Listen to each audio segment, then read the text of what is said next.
Agora vamos ver esse aqui que parece ser Gimão, hein? De um perfil chamado Lobo Conservador. Lobo Conservador. Já abriu aqui com esse Brasil ucranizado, com foice e martelo. Vamos lá. Ai, meu Deus! Aqui, alguém me ajuda. No vídeo passado sobre se o Brasil é ou não um país socialista, infelizmente algumas pessoas ficaram em dúvida se realmente o Brasil poderia ser classificado como país socialista. A realidade é que nunca existiu um país plenamente capitalista e nem um país plenamente socialista na história. Ah, pronto. Eu fico pensando, né? O que esses liberal safado fica falando assim? Ah, não. É um país plenamente capitalista. Tipo, qual que é o capitalismo que eles estão esperando? Assim, é o capitalismo dos céus? Sabe? É o capitalismo final. É o capitalismo que desce pra falar livre mercado.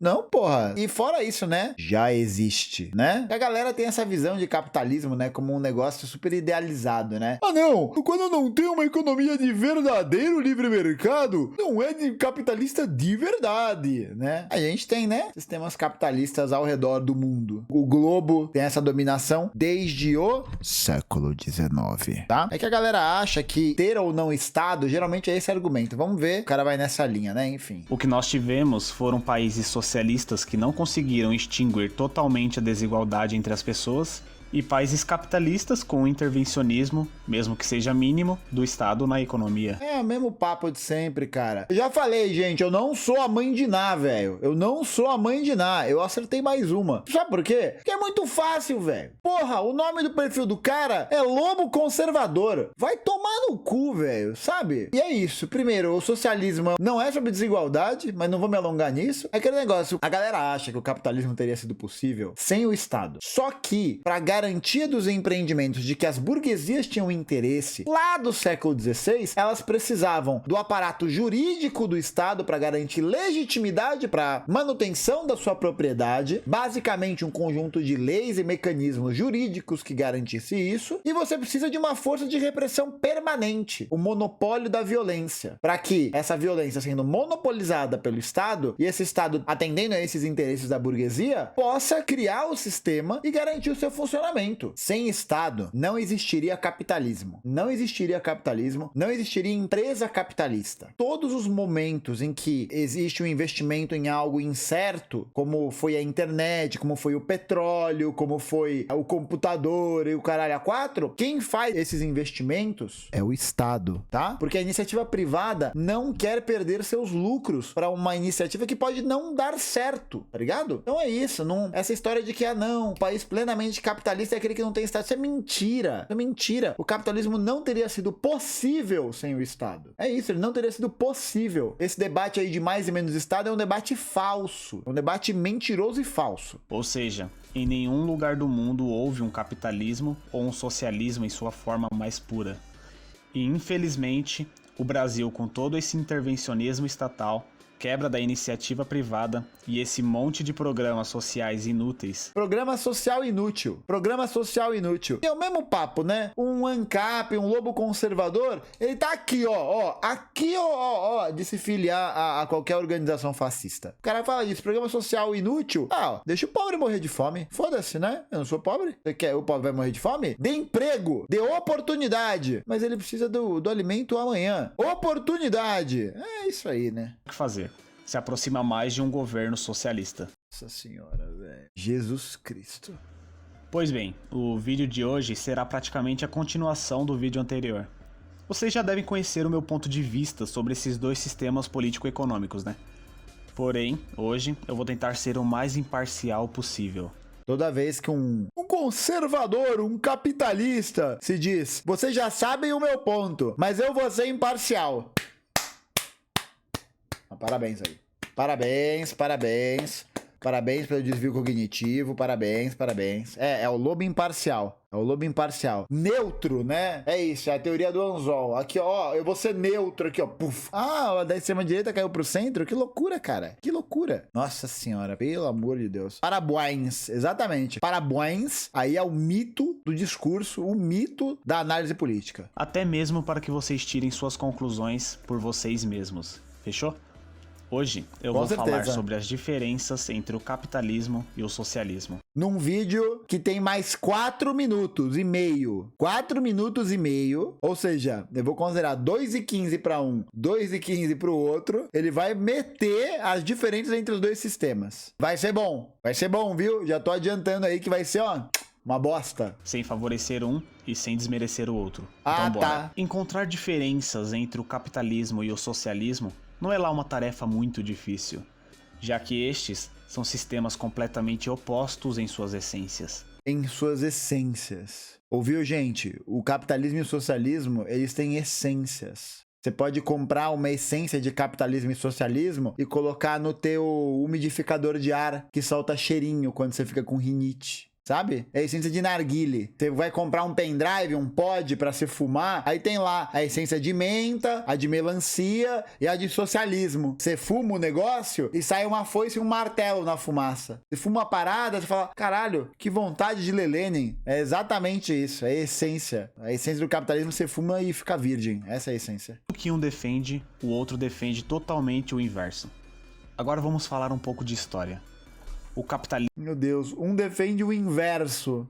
Nossa senhora, velho. O capitalismo surge na transição do período medieval para o período moderno na Europa, com a substituição dos métodos de troca de mercadorias pelas pessoas para o método de comercialização de compra e venda. Mentira! Mentira! Mentira! Isso tem no livro Civilização do Ocidente Medieval, do Jacques Legoff. O comércio, ele continua existindo na Europa. E uma outra coisa, isso que a gente aprende na escola, desse período aí da Baixa Idade Média, que o comércio voltou a ser praticado e tal, é um recorte muito específico da Europa, período medieval francês, de algumas regiões da França. Então, por exemplo, no leste europeu, na região da Rússia, a Idade Média não era desse jeito, não era a mesma coisa. Tinha comércio, tinha muito mais comércio do que agricultura, por exemplo. No Mediterrâneo existia comércio, Império Bizantino tinha comércio. E aí o que acontece é que, não é que o comércio ele para, né? Mas o comércio ele vai sofrer uma interrupção grave, mas ele continua sendo praticado em vários lugares, né? Essa é a questão, ele continua. Troca escambo por comércio. Não.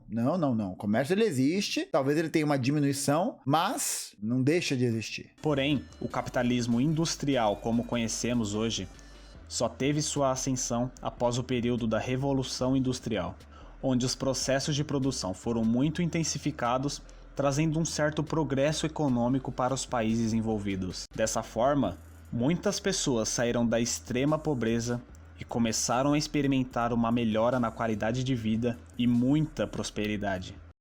Sobre esse assunto, eu recomendo esse livro aqui, ó, Povo do Abismo, do Jack London, Fome e Miséria no Coração do Império Britânico, uma reportagem do início do século XX. Mano, a galera fica falando aí que o capitalismo produziu prosperidade, porque as pessoas saíssem da extrema pobreza, só que elas não contam uma outra parte dessa informação, que é a seguinte: o dado de extrema pobreza é medido através do quanto de moeda você tem, do quanto de dinheiro você ganha por dia. Se não me engano é $1 por dia, algo assim. E aí o que acontece é, as pessoas da época da Revolução Industrial, elas vão de fato sair da extrema pobreza, né? Sair da extrema pobreza não significa que elas tinham boas condições de vida. Só significa que elas foram inseridas numa economia monetária, numa economia que usava dinheiro em circulação. Porque boa parte do campesinato inglês, do campesinato francês, de todos os camponeses, fazia o quê? Vivia como? Vivia exatamente desse jeito. Vivia na propriedade rural, vivia no feudo, vivia numa apreensão da propriedade que era de terra coletiva. Então é claro que as pessoas vão sair da extrema pobreza. Elas vão passar de 0 para 1,50. Mas não porque o capitalismo produziu prosperidade, né? Mas simplesmente porque as pessoas não usavam moeda. Esse processo de transferência da mão de obra camponesa para a mão de obra industrial operária, esse processo histórico vai ser finalizado lá no final do século XIX só. Vai demorar muito tempo para isso ser realmente constituído e terminado, tá ligado? E fora que elas não usavam dinheiro. Não existia dinheiro em circulação nas propriedades comunais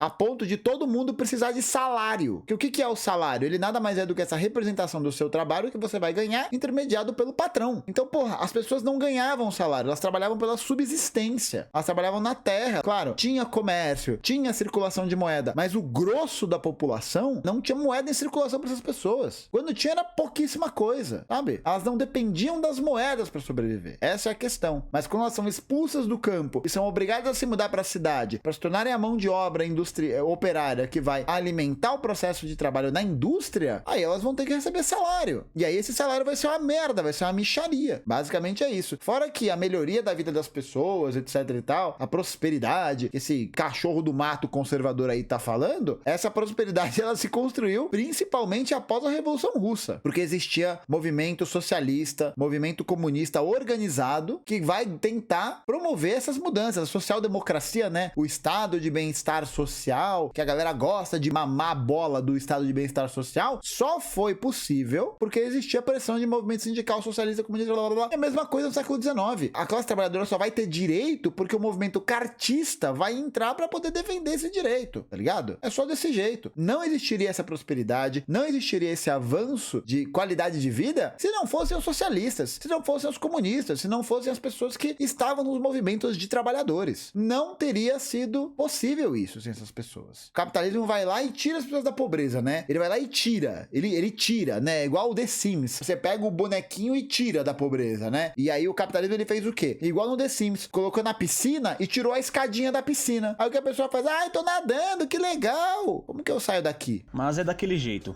Como nem tudo são flores, o capitalismo acarretou uma coisa chamada desigualdade social. Então, não é o capitalismo que acarretou isso, né? Porque no feudalismo também não tinha igualdade social, caralho. A desigualdade social, ela é constitutiva da história, né? Porque a história é movida pela luta de classes, né? A desigualdade social, ela é constitutiva do processo histórico criado pela luta de classes, velho. É lógico que ele é burro, ele é um lobo. Você já viu um lobo escrevendo uma tese? Um lobo lendo Marx? Eu nunca li, eu nunca vi. Onde alguns tinham muito e muitos tinham pouco.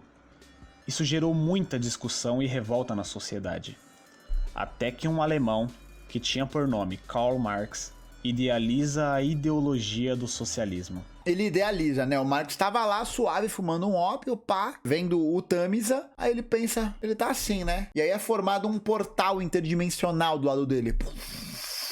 E aí vem o Marx Ciborgue e fala pra ele, você deve criar o socialismo. Porra, idealiza. Eu vou idealizar um negócio aqui. Se tem uma coisa que a teoria marxista não é idealista. Por quê? Pra quem não sabe, o marxismo, ele trabalha na perspectiva materialista. Então ele faz a análise das relações sociais dentro da realidade para pensar sua teoria e para pensar suas questões de análise, enfim, né, seus processos históricos. Os idealistas fazem o oposto. Eles tiram a ideia da cachola e aí eles pensam, ó, vai ser bom se for isso aqui. É sempre uma ideia ligada à metafísica, à consciência, esses elementos que estão descolados da materialidade, como se a materialidade fosse enganosa, né? Marx, em seu livro Manifesto Comunista, culpa o capitalismo. Ele culpa o capitalismo. Ele fala, capitalismo, você é culpado, tudo isso. Culpado. E outra coisa, né? Não é o sistema capitalista que é o culpado. Claro que ele também é, né? Mas quem é responsável por esse processo é a classe que conduz o sistema. Não é o sistema. O sistema. Sistema. Não, quem constitui esse sistema é a burguesia. E ele fala isso no manifesto. Patrícios e plebeus, senhores feudais e servos, burguesia e proletariado. Não é o capitalismo, né, que é o culpado. São as classes que conduzem a exploração ao longo da história. Tá maluco? Por toda a desigualdade e opressão existentes no mundo,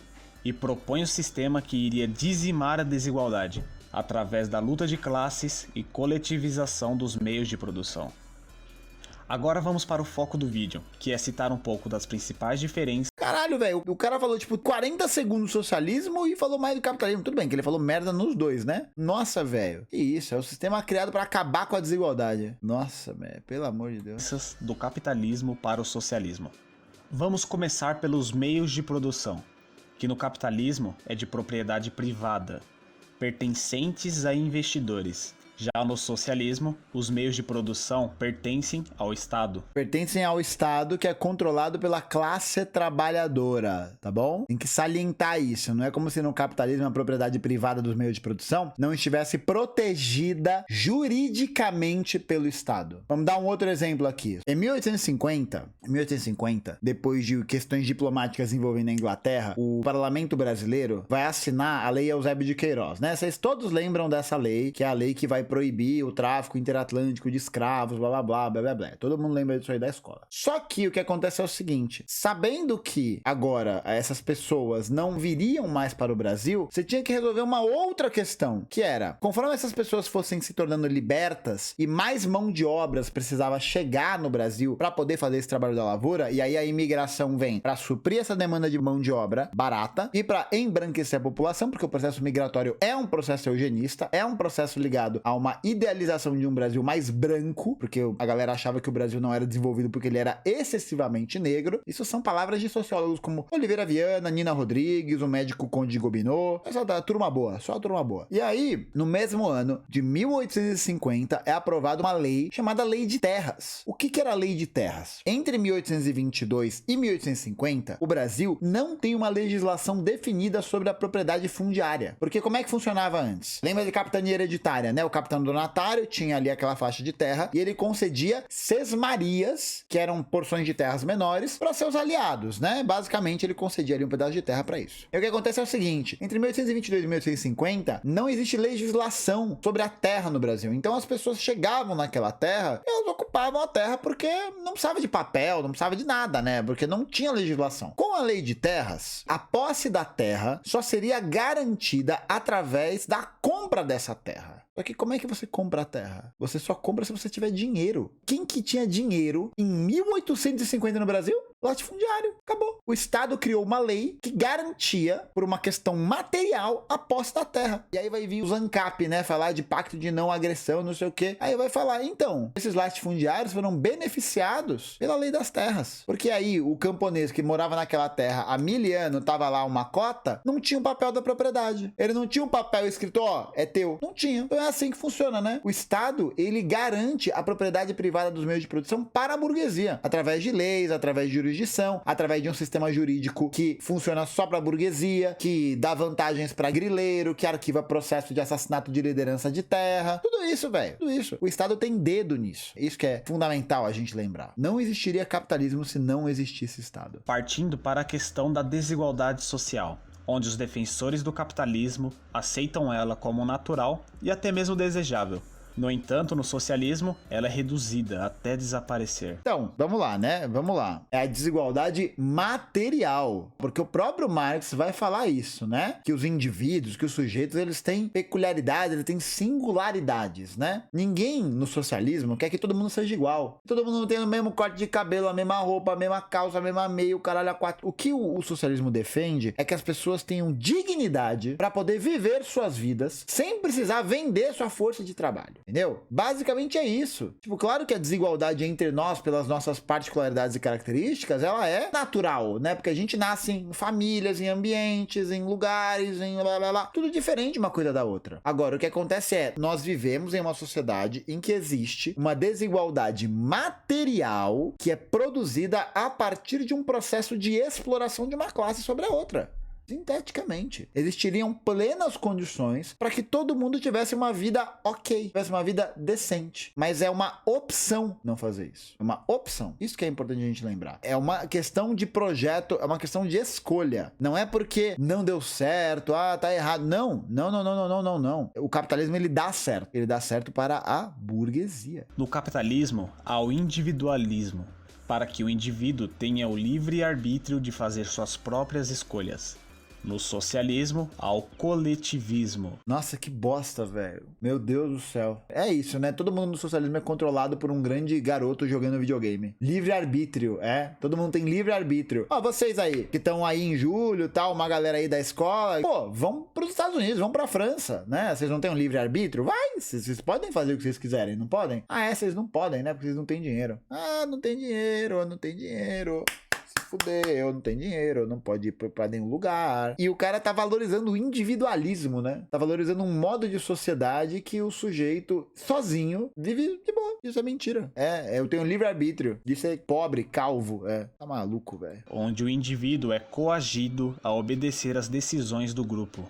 Porque no capitalismo não é, né? A gente não é coagido a consumir, a gente não é coagido a obedecer às autoridades, a gente não é coagido a nada, né? A gente não é coagido. Não. Imagina, a gente não é coagido. No capitalismo, a produção visa principalmente o lucro e a geração de riqueza.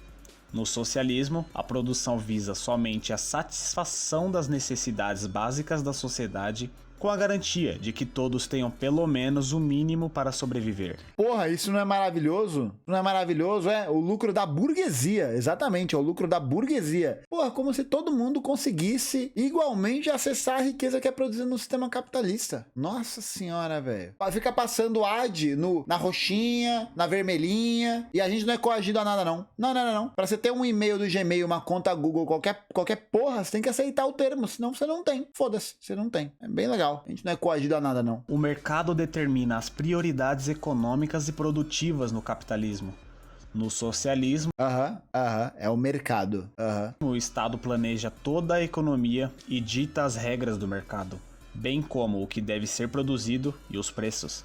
Em países... Correto. Uma economia planificada é uma economia com muito mais controle, com muito mais estabilidade. Mas é isso, né? Os burgueses ganham com a especulação do livre mercado. Livre mercado meu cu também, né? Porra, tá maluco. O mercado é o caralho. Não tem nada de livre mercado no capitalismo. Tá doido? As pessoas controlam esses anseios, controlam tudo isso. Porra, tá maluco. Países com tendências capitalistas, o livre mercado e a liberdade de empreender são a garantia de concorrência pela oferta do melhor produto. Mentira.